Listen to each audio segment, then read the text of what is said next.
July 15, 1943, Camp Concordia, Kansas. Oberst Hans Sommer stood at the western fence line of his new prison compound, binoculars pressed against his face, watching something that made his hands tremble. This cannot be real.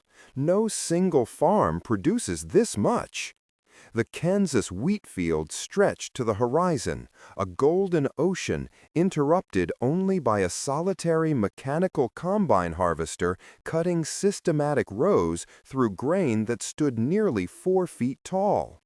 Sommer had commanded agricultural requisition operations in occupied Poland. He knew European farming. He understood German production capacity. What he was witnessing through those binoculars violated everything he thought he knew about agriculture. The combine, operated by one farmer and perhaps a teenage assistant, was harvesting approximately 12 acres per hour. Sommer watched freight trains, each pulling 60 grain cars, pass the camp every 4 hours. He did the calculation in his head 3 times, certain he'd made an error. He hadn't. That single Kansas county was outproducing the entire agricultural output of Saxony. Sommer lowered the binoculars. Behind him, the heated barracks of Camp Concordia stood in neat rows. The mess hall where he'd consumed bacon, eggs, fresh bread, and real coffee that morning. The recreation field where German prisoners were currently playing soccer. The canteen where they could purchase American cigarettes and candy bars with scrip earned from voluntary labor. The cognitive dissonance was physically painful. Oberst Hans Sommer had been captured in Tunisia 3 months earlier, part of the Afrika Korps' final collapse in May 1943. He'd spent the Atlantic crossing convinced he was being transported to harsh imprisonment in a nation that Nazi propaganda described as industrially exhausted, agriculturally primitive, and on the verge of internal collapse due to racial impurity and moral decline. Instead, he'd arrived at a prison camp in America's heartland that was heated better than German civilian homes, fed better than German military rations, and surrounded by industrial and agricultural capacity that, if these observations were accurate, meant Germany had already lost the war. The mathematics were inescapable. If one Kansas county outproduced entire German agricultural regions, and if this wasn't exceptional but rather typical American farming, then the Nazi leadership's fundamental assessment of American capacity was catastrophically wrong. And if they were wrong about American agriculture, what else had they miscalculated? The journey to this revelation had begun 16 months earlier, when the first German prisoners of war arrived on American soil. February 3, 1943, Camp Forest, Tennessee. The initial transport of 1,117 German POWs captured in North Africa stepped off trains into a processing system that would eventually house 371,683 German prisoners across 511 camps spanning 44 states. These first arrivals were primarily Wehrmacht, infantry, and Luftwaffe ground crew captured during Operation Torch, Germany's first major defeat in the war. The American military faced an unexpected challenge: what to do with hundreds of thousands of enemy prisoners thousands of miles from any combat zone. The Geneva Convention of 1929 mandated specific treatment standards. Prisoners must be housed in conditions equivalent to the captor nation's own troops. They must receive adequate food, medical care, and protection from the elements. They must be allowed recreational activities and religious observance. They could be employed in non-military labor, but only voluntarily and with compensation. The U.S. Army Provost Marshal General's Office, under Major General Allen W. Gullion, established a network of base camps and branch camps across the American interior. The strategic logic was simple: Place prisoners far from coastlines to prevent escape and repatriation. Locate camps near agricultural regions and factories requiring labor. And ensure adequate rail access for transport and supply. What the Army hadn't anticipated was the psychological weapon they were creating. Camp Forest, the first major facility, established the template. Wooden barracks with coal-burning stoves for heat. Mess halls serving 3 meals daily based on U.S. Army rations. Approximately 3,200 calories per day, including meat, dairy, fresh vegetables, and bread. Medical facilities staffed by American military doctors and German POW medical personnel. Recreation yards with volleyball courts and soccer fields. A camp library stocked with German-language books and newspapers. A canteen where prisoners could purchase sundries using scrip earned from labor assignments. The first German prisoners arrived expecting punishment. They found something incomprehensible instead: abundance. Feldwebel Georg Gartner, captured in Tunisia and processed through Camp Forest in March 1943, later wrote, "We had been told that America was a nation in decline, weakened by Jewish influence and racial mixing, unable to sustain a modern war. We were prepared for harsh treatment, starvation rations, perhaps brutality. Instead, we received better food than we'd eaten in the Wehrmacht. The barracks were heated. There was toilet paper, actual toilet paper in abundance. The Americans seemed genuinely concerned that we were comfortable. The confusion intensified when prisoners were assigned to labor details. Under Geneva Convention rules, enlisted prisoners could be required to work. Officers could not. Enlisted men were offered voluntary work assignments, agricultural labor on nearby farms, forestry work, food processing, infrastructure maintenance. Payment was 80 cents per day in camp scrip, redeemable at the canteen. At Camp Clark, Missouri, German prisoners working sugar beet harvests in fall 1943 witnessed mechanized agriculture that seemed impossible. One prisoner, writing in a letter intercepted by camp censors, described watching 2 workers with mechanical equipment harvest more sugar beets in one day than a 20-man crew could harvest manually in a week. The reports from the camps began to follow a disturbing pattern, disturbing to the prisoners, that is. Every facility revealed the same fundamental truth. American industrial and agricultural capacity operated at scales German prisoners had been told were impossible. They saw it at Camp Trinidad, Colorado, where 3,000 German POWs worked in surrounding sugar beet fields and watched endless coal trains descending from mountains that held more coal than Germany's entire proven reserves. They saw it at Camp Hearn, Texas, where prisoners working at nearby military installations observed B-17 Flying Fortress bombers landing and departing in formations that should have represented Germany's entire heavy bomber production for a month, except these were just training flights, and new aircraft arrived weekly. They saw it at Camp Ruston, Louisiana, where German officers taken on orientation tours of local industries witnessed 50,000 workers, predominantly women, at the Higgins Industries boat factory building 20 landing craft per day using assembly line techniques that made each vessel in less than a week. They saw it at Camp Papago Park, Arizona, where captured U-boat officers watched convoys of new military trucks, not combat-worn vehicles, but factory-fresh transport, pass the camp perimeter every hour, representing more automotive production than Germany could achieve in months. They saw it at Camp Gordon, Georgia, where prisoners assigned to logging details worked alongside American civilians who owned personal automobiles. Common laborers with privately owned cars, something impossible in Germany even for middle-class professionals. The pattern was inescapable across every region. German prisoners were consuming better nutrition than German civilians. A comparison of daily caloric intake told the story. German POWs in America received approximately 3,200 calories daily. German civilians in 1943 were rationed to roughly 1,200 to 1,500 calories. American civilians, despite rationing, consumed approximately 3,000 calories daily. American intelligence officers discovered the phenomenon almost by accident.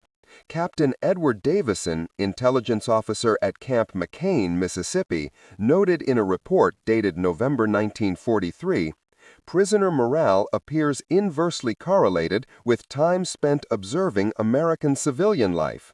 Recent captures arrive with high ideological commitment.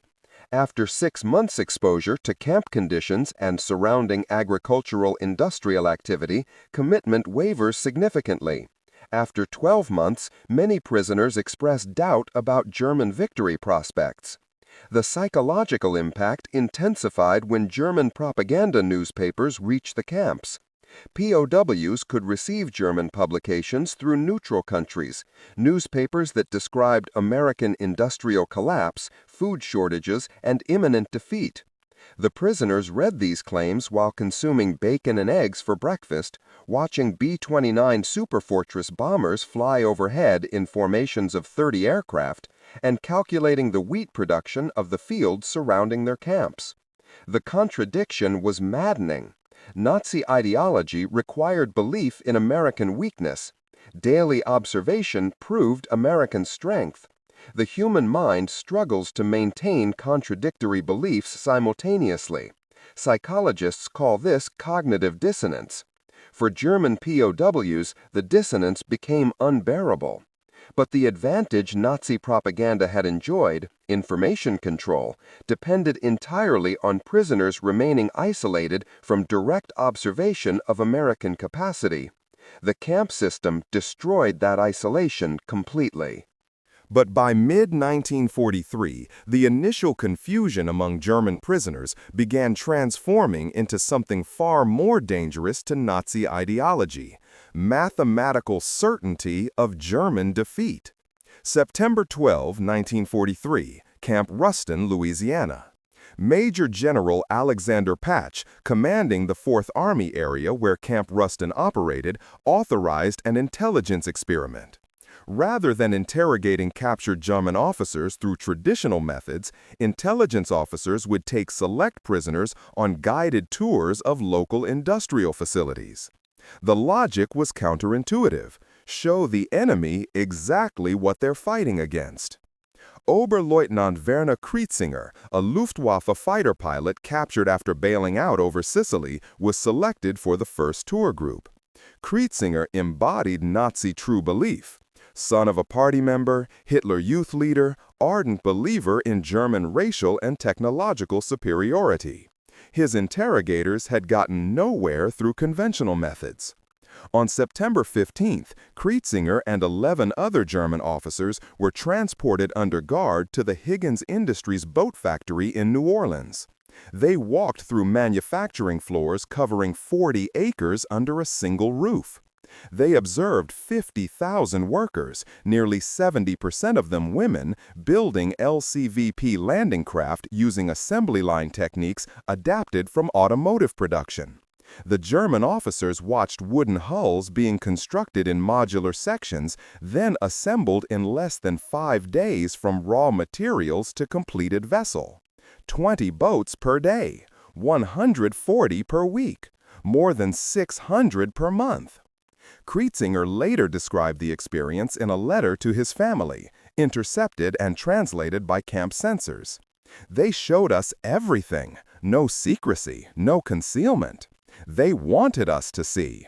The factory alone produces more landing craft in 1 month than Germany's entire shipbuilding industry.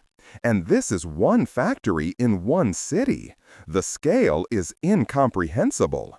The tour continued to aircraft modification facilities where B-24 Liberator bombers underwent final assembly. The Germans watched as workers installed turrets, navigation equipment, and armor plate in an assembly line that processed 8 aircraft per day. Technical Sergeant James Morrison, assigned as escort, later reported, The German officers became completely silent. Several took notes, then stopped taking notes when they realized the numbers made German victory mathematically impossible. The revelation wasn't about American courage or fighting spirit. It was about mathematics. Lieutenant Commander John Bracken, naval intelligence officer assigned to POW interrogation, examined the results of the industrial tour program. Traditional interrogation attempts to break prisoner resistance through isolation, discomfort, or psychological pressure. We discovered that simply showing German officers American industrial capacity broke their ideological resistance more effectively than any coercive method, because the evidence was undeniable. They could see it, calculate it, and realize their leadership had either lied to them or was catastrophically misinformed about American capacity. At Camp McCain, Mississippi, intelligence officers tried a different approach with captured Afrika Korps tank commanders. They showed them photographs of the Chrysler tank arsenal in Detroit, a single facility producing 1,500 M4 Sherman tanks per month. The German officers examined the photographs in silence. One, Hauptmann Friedrich Weber, finally spoke. "This is one factory?" When told yes, Weber requested paper and pencil. He calculated for 20 minutes, then asked to speak privately with the camp commander. Weber's question: "Does Berlin know these production figures?" The intelligence officer's response: "We assume German intelligence has some understanding of American industrial capacity." Weber's reply: "If Berlin knew these numbers and still declared war on America, the leadership is insane. If they don't know these numbers, they're criminally incompetent. Either way, Germany cannot win." The breaking point for most German POWs wasn't ideology or propaganda. It was engineering reality. Oberst Hans Sommer, standing at the fence line of Camp Concordia, had performed his own calculations. The wheat field, he observed, represented approximately 2,000 acres of prime agricultural land. Kansas contained roughly 13 million acres of wheat cultivation. The entire German Reich, including occupied territories, farmed approximately 16 million acres of all grain crops combined. Kansas alone, one American state, nearly matched Germany's entire grain production capacity. American intelligence officers discovered that allowing educated German officers to observe, calculate, and draw their own conclusions proved more effective than any interrogation technique. Because the conclusion was inescapable. Germany was fighting an enemy with industrial and agricultural capacity an order of magnitude beyond German capability. The reconnaissance photographs proved it. The production statistics proved it. The daily observation of American civilian life proved it. The food they consumed as prisoners proved it. The question was no longer whether Germany would lose. The question was whether German prisoners, having witnessed the truth, would maintain loyalty to a regime that had sent them to fight an unwinnable war. The divergent philosophies that led to this moment had their origins in fundamentally different national strategic calculations. In Berlin, German military planning from 1933 through 1941 rested on assumptions codified in intelligence assessments that proved catastrophically wrong. German intelligence estimated American industrial capacity at approximately one-third its actual output. They assessed American military effectiveness as compromised by racial diversity and democratic governance. They calculated that American civilian morale would collapse under sustained warfare as the population was soft, undisciplined, and accustomed to luxury. These assessments weren't arbitrary. They flowed from Nazi racial ideology that required belief in Aryan superiority and corresponding non-Aryan inferiority. If the ideology was correct, then Americans, a mongrel race led by Jewish manipulators and corrupted by democratic weakness, must necessarily be inferior in industrial organization, military effectiveness, and national willpower. The mathematics were brutally simple. Nazi ideology demanded belief in American weakness. Accurate intelligence assessment required acknowledgement of American strength. These two requirements existed in direct opposition. Nazi leadership chose ideology over intelligence. German military planners designed their war strategy around assumptions of quick European victory before American industrial capacity could fully mobilize. The plan required defeating France in 1940, forcing Britain to terms in 1941, then turning full military capacity against the Soviet Union for conquest by 1942. If America entered the war, German planners assumed the Reich would control enough European resources to compete industrially, while America would be distracted by Pacific theater operations against Japan.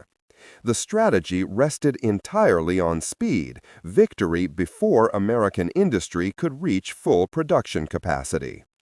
Admiral Erich Raeder, commander of the Kriegsmarine, opposed war with America precisely because German naval intelligence had more accurate assessments of American shipbuilding capacity. Raeder's analysts calculated that American shipyards could potentially outproduce Germany's entire naval construction by factors of 10 to 1 in sustained warfare. He urged Hitler to avoid American entry at all costs. Hitler's response was characteristic. The Americans are a mongrel race. They cannot organize sustained industrial warfare against a racially pure, ideologically committed Germany. The decision to declare war on America on December 11th, 4 days after Pearl Harbor, represented the moment when Nazi ideology overruled strategic calculation entirely. Germany was not obligated by treaty to declare war after Japan's attack.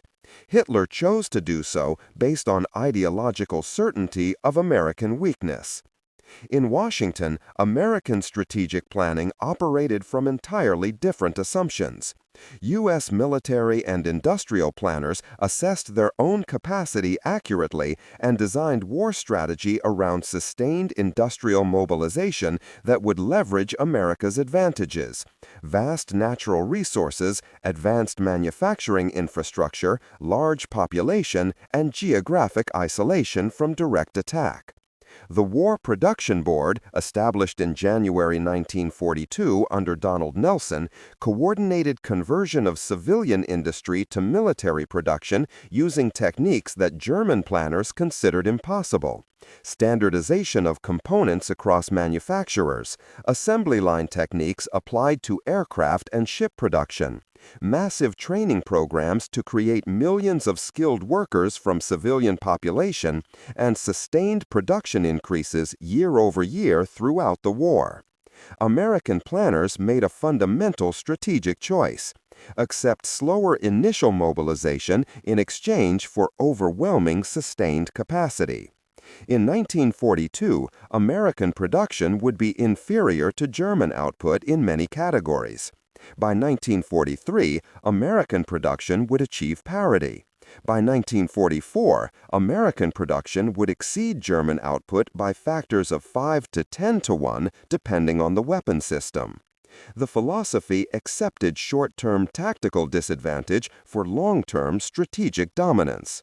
This required confidence that initial defeats wouldn't break civilian morale, a confidence Nazi planners thought impossible for a democratic society. The German POW camp system existed as an unintended consequence of this strategic divergence. American industrial capacity was so vast that feeding, housing, and guarding 371,683 enemy prisoners represented a minimal burden. Die Camps operierte mit Steam Heat, abundant Food, Medical Care und rekreationale Facilities nicht weil Amerikaner soft oder sentimental, but because providing these things costed almost nothing gegen Amerikas totale Produktion. To German prisoners raised on Nazi-Propaganda, diese Abundanz sehnte zu prüfen amerikanische Dekadenz. In fact, it proved the opposite. Eine Nation weltig genug zu treten prisoners generös, während simultan outproducing Germans entire war economy, war demonstrieren den exakte Kapazität, das made German defeat inevitable. The systematic psychological collapse of Nazi ideology among German POWs began with individual realizations and expanded into collective despair as the evidence accumulated. At Camp Alva, Oklahoma, in January 1944, a group of 70 captured Wehrmacht officers requested a meeting with the camp commander. They asked a single question. Could they receive accurate information about German military performance?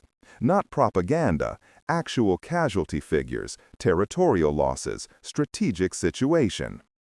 Major Charles Brennan, camp commander, authorized intelligence officers to provide factual briefings. The officers sat in silence as they learned the truth. The Battle of Stalingrad had cost Germany approximately 750,000 casualties, including the complete destruction of the Sixth Army. The Battle of Kursk in July 1943 had resulted in catastrophic armor losses, somewhere between 760 and 1,200 German tanks destroyed in a single operation. The Allied strategic bombing campaign was destroying German industrial capacity at accelerating rates. The Wehrmacht was retreating on all fronts. One officer, Major Klaus Becker, asked permission to speak. We were told Stalingrad was a temporary setback. We were told Kursk was a strategic withdrawal. We were told the bombing was causing minimal damage. If these reports are accurate, Germany is being systematically destroyed while we've been told we're winning. The mathematics of attrition told the story in numbers that couldn't be denied. Camp Concordia, Kansas, received 2,500 additional prisoners in February 1944, primarily Luftwaffe personnel captured after the Big Week bombing offensive, a coordinated Allied air campaign that destroyed roughly 90% of German fighter production capacity in 6 days of operations. The newly captured pilots described the aerial war with shocked voices. American bomber formations now numbered 600 to 800 aircraft for single missions. Luftwaffe fighters achieving kill ratios of 4-to-1 against Allied aircraft still lost because America replaced losses within days while Germany required months. We would shoot down 40 bombers, one pilot explained, and feel victorious. Then we'd learn that 40 new bombers had arrived to replace them. We were winning every battle and losing the war. Camp Papago Park, Arizona, housed captured U-boat crews, and their experience mirrored the Luftwaffe's. U-boat production couldn't match loss rates. Atlantic convoy defenses had improved to the point where U-boats faced 50% casualty rates per patrol, mathematically unsustainable losses.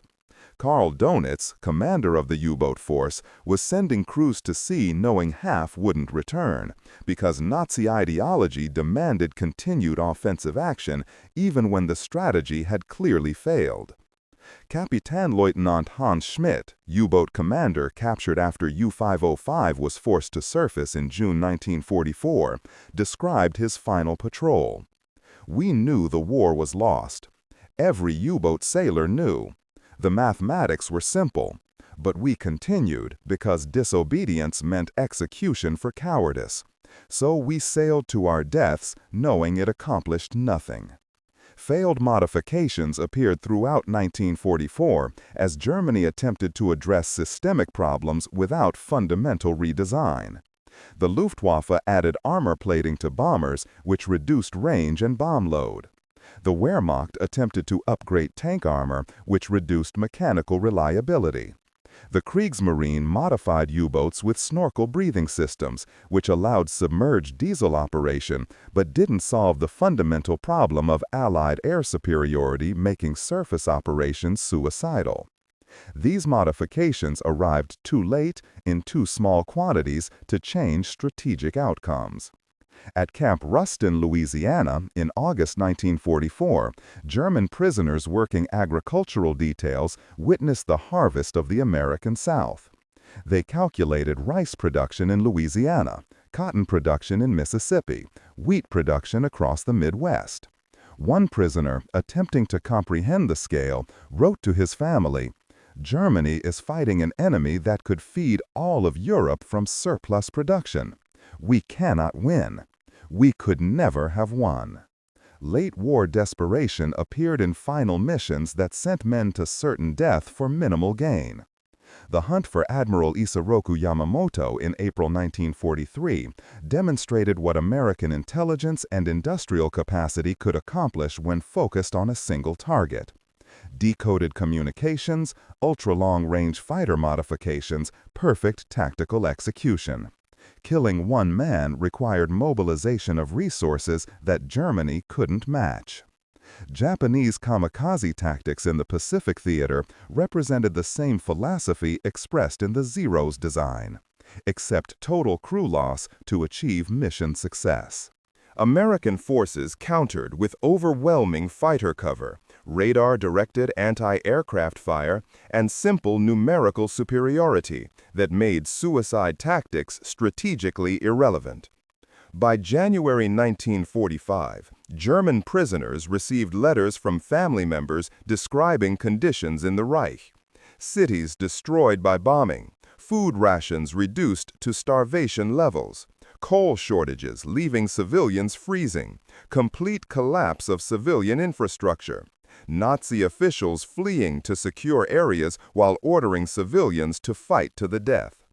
The prisoners sat in heated barracks, consuming 3 meals daily, reading these letters and experiencing cognitive dissonance that had progressed beyond confusion into rage. Their families were starving while they were fed. Their cities were burning while they were protected. Nazi leadership had sent an entire generation to die in an unwinnable war based on ideological delusion. The accumulation of evidence was complete.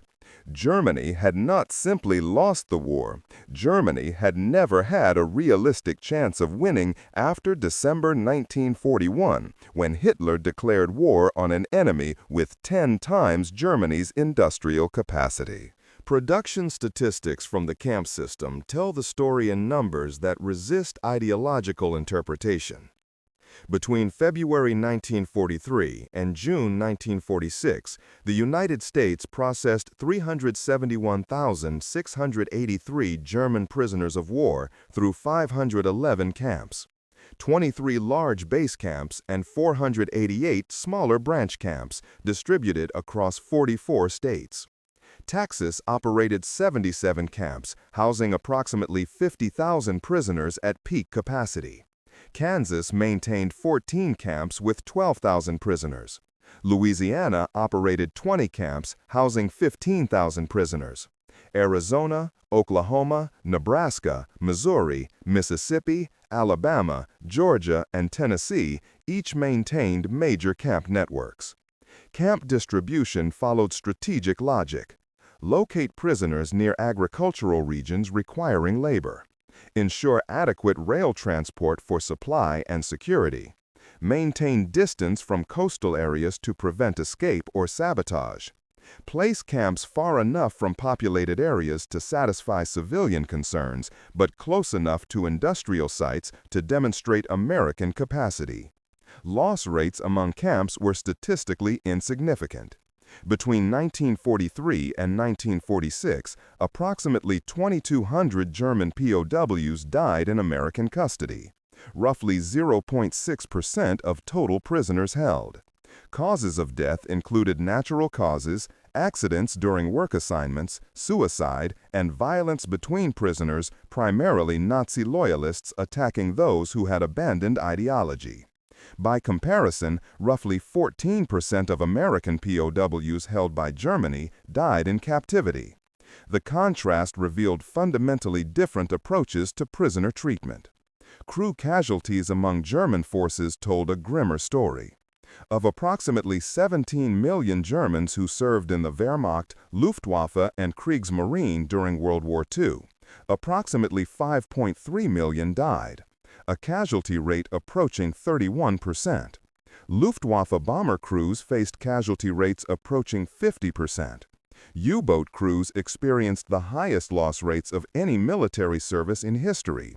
Of approximately 40,000 men who served on U-boats, roughly 30,000 died, a 75% casualty rate. Survivor testimony from POWs who returned to Germany after repatriation in 1946 described the psychological journey from true belief to despair to, in many cases, determination to emigrate to America if possible. Feldwebel George Gartner later wrote, "I arrived in America as a Nazi. I left as someone who understood why Germany lost. The question wasn't courage or fighting spirit. The question was industrial capacity, and America had won that war before the first shot was fired."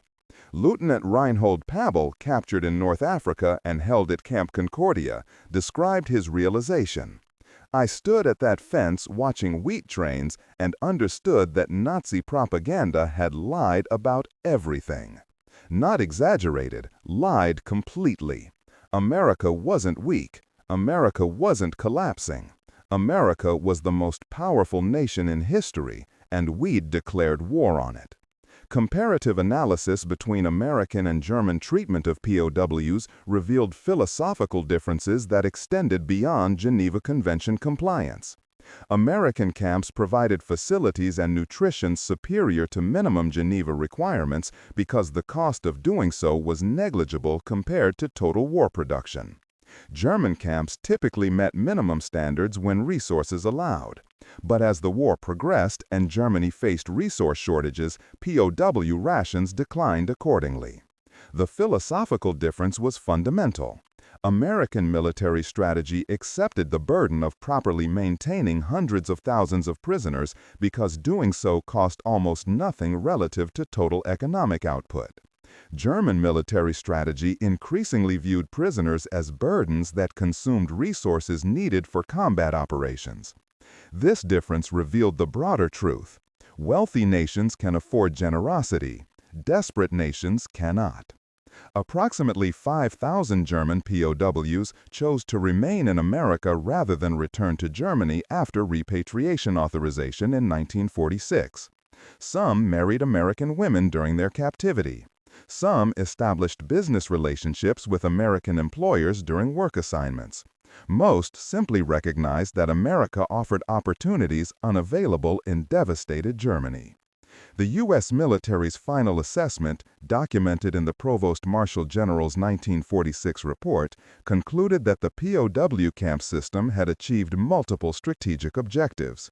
Removed hundreds of thousands of enemy combatants from potential combat operations, provided valuable labor for American agricultural and industry, demonstrated American capacity to enemy prisoners who returned to Germany carrying that knowledge, and maintained Geneva Convention compliance that protected American prisoners held by Germany through reciprocal treatment expectations.